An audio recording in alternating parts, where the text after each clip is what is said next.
چیزوں کو فالو کر رہے ہیں. ان کو سمجھ تو آ ہی رہی تھی کہ یہاں پہ کیا ہو رہا ہے، الیکشنز نہیں کروائے جا رہے، اور پی ٹی ایم گورنمنٹ کا نہیں دل. لیکن اب تو وہ اس کو بہت زیادہ اوپنلی اس کے بارے میں بات کر رہے ہیں کہ اب ہم تمہارے جانے کے بعد ہی کرائیں گے، اور you should resign.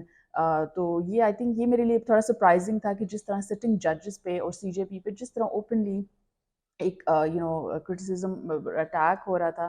I would سے یہ ایک سرپرائزنگ تھا. یہ پہلے پاکستان میں ایسی ہسٹری میں ایسا نہیں ہوا.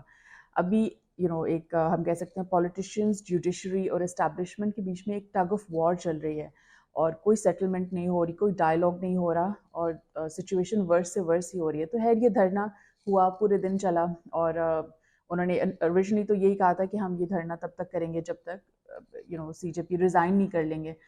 لیکن انہوں نے رات کو یہ دھرنا ختم کر دیا. اور اس میں آئی وڈ سے کہ مجھے لگتا ہے کہ ایک تو یہ جو کل ہیئرنگ تھی سپریم کورٹ میں اباؤٹ دی الیکشنز، اس کو اینٹیسپیٹ کیا تھا پی ڈی ایم گورنمنٹ نے، اور یہ انہوں نے اپنا ایک اسٹیج سیٹ اپ کر کے اپنی بات کرنی تھی، اپنا غصہ نکالنا تھا، اپنی frustration. So may be in کے اندر ایک فیئر بھی تھا کہ اب کیا ڈیسیجن آئے گا.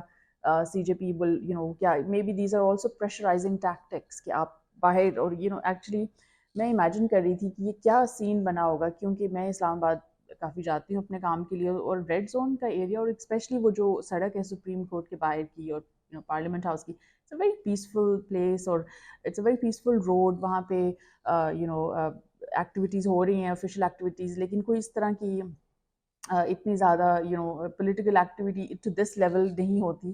سو it's a very beautiful peaceful place, اور وہاں پہ کنٹینر سیٹ اپ کر کے اس طرح کا ایک دھرنا کرنا، it must have really created a lot of disturbance in the area, and also something that we're not used to. لیکن انہوں نے مجھے لگتا ہے کہ یہ سپریم کورٹ کی جو ڈیسیجن آنے والی تھی اس کو بھی اینٹیسپیٹ کیا، ایک میں بھی ایک سینس آف فیئر بھی تھا کہ کیا فیصلہ ہوگا. تو اس آلریڈی انہوں نے اپنا ایک یہ دھرنا کر لیا. تو خیر یہ سائیکالوجی کو اگر ہم تھوڑا دیکھیں کہ آپ پہلے سے آپ ایکٹ کر لیں اگر آپ کو نظر آ رہا ہے کہ ہمارے اگینسٹ کوئی فیصلہ آ سکتا ہے. اور تیسری کل جو بہت اہم چیز ہوئی اسلام آباد میں، وہ تھی کورپس کمانڈرز کانفرنس. اب یہ ایک آرمی کانفرنس ہے جو ریگولرلی نہیں ہوتا. یہ تب ہی ہوتا ہے، یہ تب آرگنائز کرتی ہے آرمی جب ان کو لگے کہ کوئی نیشنل ایشو، ایک بہت امپورٹنٹ ایشو ہے جس کو انہوں نے ڈسکس کرنا ہے. اور اس کانفرنس میں یہ جو جنرل ہیڈ کوارٹرز میں ہوا، اس میں انہوں نے پورا جو پی ٹی آئی کا جس طرح یہ عمران خان کی اریسٹ کے بعد جس طرح گورنمنٹ بلڈنگز پہ اور جنا ہاؤس پہ اٹیک ہوا، اس کے بارے میں بات ہوئی، ڈسکشن ہوئی. اور انہوں نے اس کانفرنس میں کہا کہ ہم یہ جو لوگ اس میں انوالو تھے ان کو ہم ٹرائل کریں گے، اور ہم ان کو we will trial them under the military law, under the Pakistan Army Act and the Official Secrets Act. یہ بہت ہی مجھے لگتا ہے یہ ایک ورینگ سچویشن ہے، کیونکہ اب اس کا یہ جو کورٹس ہوتے ہیں، جو آرمی کورٹس ہیں، یہ پبلک ہیئرنگز نہیں ہوتی، یہ سیکرٹ میں ہوتی ہیں. اور اس میں اب انہوں نے کہا کہ جن لوگوں نے یہ کیری آؤٹ کیے تھے ایکٹ، جن لوگوں نے ان کو گائیڈ کیا، اور دی ابیٹرز، ہم ان کو سب کو ٹرائل کریں گے. اب سب لوگ کویسچن کر رہے ہیں کہ اب اس میں عمران خان کو ڈائریکٹلی کچھ امپیکٹ ہوگا یا نہیں ہوگا، ان کو وہ ٹرائل کریں گے یا نہیں کریں گے. اور خیر اس کانفرنس میں انہوں نے کل یہ تو کہہ دیا کہ ہم نے آئیڈینٹیفائی کر لیا ہے لوگوں کو یہ کنہوں نے کیا تھا، اور اب ہم ان سب کو ٹرائل کریں گے.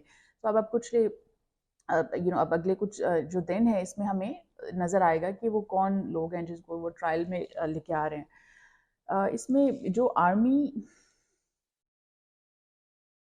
تیسری بہت اہم چیز ہوئی کل، وہ تھی کورپس کمانڈرز کانفرنس. یہ ایک آرمی کانفرنس تھی جو جنرل ہیڈ کوارٹرز میں ہوئی، اور یہ ریگولر آرمی کانفرنس نہیں تھا. یہ یوزلی یہ ریگولر کانفرنسز یہ نہیں ہوتے. یہ تب آرگنائز ہوتا ہے جب ایک بہت آرمی کو لگے کہ ایک نیشنل ایشو ہے that they need to discuss, اور اس کی بہت زیادہ امپورٹنس ہے. تو انہوں نے اس کانفرنس میں، اور اس میں چیف آف آرمی اسٹاف بھی تھے عاصم منیر، اینڈ انہوں نے یہ جو سارا پچھلے ہفتے کا گورنمنٹ بلڈنگز پہ اٹیک ہوئے ہیں اس کو ڈسکس کیا. اور انہوں نے کہا کہ ہم نے آئیڈینٹیفائی کر لیا ہے لوگوں کو جنہوں نے یہ کیا تھا، اور ہم ان کو ٹرائل کریں گے under the military courts, under the military law, under the Pakistan Army act and the official secrets act. تو یہ اب بہت ہی مجھے لگتا ہے ایک ورینگ سچویشن ہے، کیونکہ یہ جو آرمی کی کورٹس ہوتی ہیں یہ پبلک ہیئرنگز نہیں ہوتی، یہ پرائیویٹ ہیئرنگز ہوتی ہیں. تو یہ from a human rights perspective, جو انٹرنیشنل ہیومن رائٹس آرگنائزیشنز ہیں وہ اس چیز کو بالکل اپروو نہیں کرتی. ان کا یہ ویو ہے کہ جو بھی ہیئرنگز ہو پولیٹیشینس کی، وہ ایک سول کورٹس میں ہونی چاہیے، ان کی پبلک ہیئرنگز ہونی چاہیے. تو اب اس میں وہ کس طرح اب یہ ملٹری اب ٹرائل کرے گی لوگوں کو under the Pakistan Army Act, اس میں عمران خان بھی امپلیکیٹ ہوں گے یا نہیں ہوں گے. تو یہ سب کچھ اب اگلے کچھ دنوں میں، کچھ ہفتوں میں ہمیں نظر آئے گا، اور یہ کافی خوفناک سچویشن ہے مجھے لگتا ہے اسپیشلی پی ٹی آئی کے لیے. تو یہ ایک بہت significant and I would say probably the most significant event of yesterday was this corps commanders conference. اور coming back now to the Supreme Court hearing on the elections, جو ایک hearing یہ کل ہوئی، انہوں نے اس کو ڈسکس کیا لیکن انہوں نے اب اس کو ایک ہفتے آگے کر دیا انٹل منڈے. تو اب اس کو کیوں کیا ہے، وہ سی جے پی نے کہا کہ ہمارے پاس اور ابھی زیادہ اور زیادہ امپورٹنٹ ہمارے پاس کچھ اہم کیسز ہیں جن کو ہم نے ڈسکس کرنا ہے اور ہم نے کنڈکٹ کرنا ہے.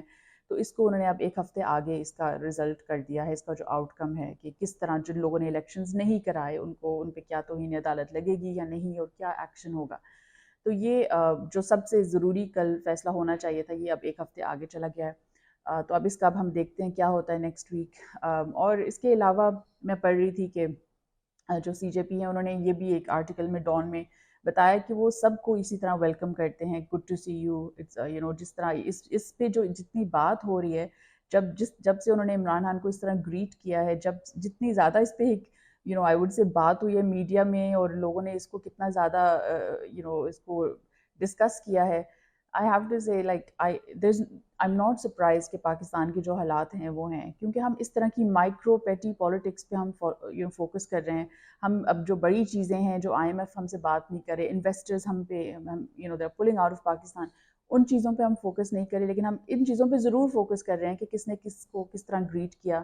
اور یہ عمر عطاب بندیال نے ان کو یہ ایک جملہ جو کہہ دیا ہے، یہ کتنی بڑی چیز ہے. اور اس کو یہ ہماری پولیٹیکل سسٹم میں ایک بہت بڑا فلا ہے کہ ہم ایک دوسرے کو اس کی جس طرح وہ باتیں کر رہے ہیں ان کو ہم بہت زیادہ کرٹیکلی انالائز کرتے ہیں. اور وہ باتیں وہ بھی نہیں ہے کہ جو سبسٹنس والی ہیں، وہ والی باتیں ہیں جو بس ایک نارمل ڈسکشن میں ہو رہی ہیں. تو لوگوں کی پرسنالٹی کو اٹیک کرنا، کیریکٹر اسیسینیشن، یہ ساری چیزیں، اس کی وجہ سے ہم لوگ ابھی پروگریس نہیں کر پا رہے. اور یہ ایک اٹ واز اندر ایگزامپل کہ عمر عطاب بندیال نے عمران خان کو یوں کیوں گریٹ کیا. So anyhow, with this, I want to end my vlog, and I will speak to all of you in my next vlog, inshallah. There's a lot going on at the moment. کل جو اسلام آباد میں ہوئی ہیں یہ جو 4 اہم چیزیں، اب ان کو ہم دیکھتے ہیں کہ کس طرح پاکستان میں اب اگلے کچھ دنوں میں کس طرح اس کو ہینڈل کیا جاتا ہے، امپلیمنٹ کیا جاتا ہے. And it seems like the situation is getting worst. ہمارے حالات کچھ بہتری کی طرف نہیں جا رہے، اور بھی زیادہ ورس ہی ہوتے جا رہے ہیں unfortunately. But I hope you stay safe and take care. Inshallah, speak to all of you in my next vlog. Allah Hafiz.